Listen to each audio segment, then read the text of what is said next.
و این معرفتی انسان رو خیلی بلند میبردارد. سپهر رحمانزاده دانشجو است و به کتابخوانی میل زیاد دارد. او به نمایش کتاب با سپارش استادان دانشگاهش آمده است. این جوان توجه کمی همسالانش به کتاب و کتابخوانی را به عامل‌های گوناگون ربط می‌دهد. سبب‌های بسیاری هست و یکی از آن سبب‌ها تلفن‌های موبیلی، شبکه‌های اینترنتی هستند که جوانان ما را از بسیارتر از کتابخوانی دور کردند. نمایش بین‌المللی کتاب دوشنبه که روز 14 دکبر در تئاتر اپرا و بالت آغاز شد، ده‌ها نشرهای وطنی و خارجی را با هم آورده است.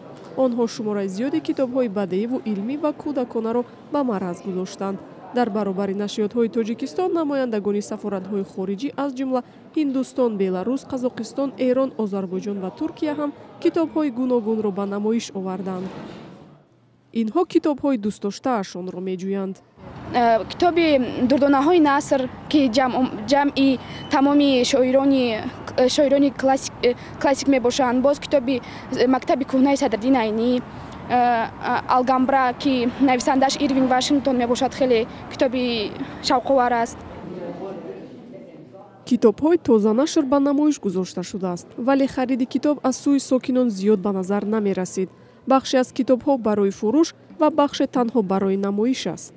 که با کتابایی که توجهشون زیاد بود، مثال دست که بسیارتر توجه بود، فروختیم یک دو سه کتابایی که یک دانه دو دانه است از خرید ما فروخته نمیتونیم، برای که اینجا نمایش است. از کتابایی که بسیارتر آوردگیم طلب باشد میتیم. توجه بسیار زیاد بود، بله بسیار پرسیدن. مثلا مثنوی معنوی را بسیار توجهشون زیاد بود، 7 اختر در توجه زیاد بود، داستانی راغون با بسیار پرسیدن.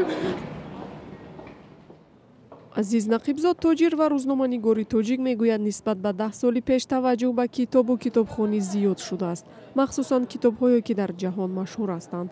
مردم بیشتر به کتاب‌های اختصاصی و بیزنس رو می‌آورند. با عقیده نقیبزاد یک تمایل حال نگران کننده است.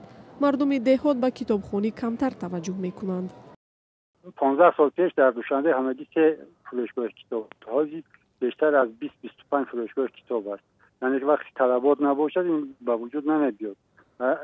اگر که فروشنده کتاب از کتاب فروشی ضرر بیند و هیچ وقت کار نمیکند. نمایش بین‌المللی کتاب دوشنبه باری دهم است که برگزار می شود. همه ساله در این چهاربینی بیش از 50,000 کتاب به معرض تماشا گذاشته می شود.